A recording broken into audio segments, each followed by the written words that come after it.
I'm up in Brisbane for a board meeting. I'm staying in a hotel room and I've just noticed my shirt just about camouflages in with the wallpaper.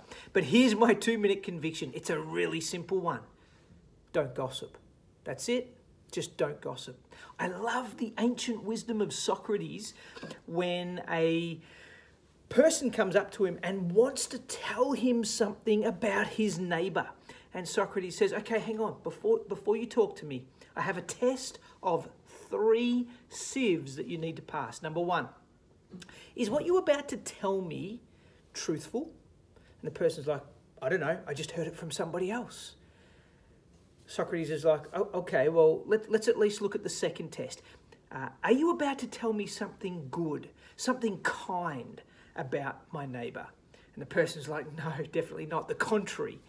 And Socrates is like, okay, well, the third test, the third sieve, is what you're going to tell me useful, beneficial? Like, does it help me at least? And the person's like, no, don't think so. So Socrates kind of confirms the situation and says, so you're about to tell me something that isn't good about my neighbour, that you don't even know if it's true or not, and it's completely useless to me. And my friends, that is gossip.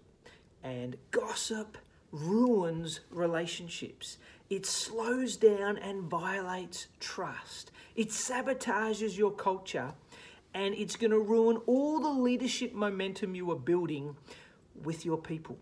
So let's use the test of Socrates' 3 sieves. Let's teach it to our people and to our families, and let's not gossip. As we say to our kids at the dinner table, if you can't say it to somebody's face, with very few exceptions, you probably shouldn't be saying it at all. Let's think carefully before we speak. Don't gossip. That's my 2-minute conviction. Have a great week.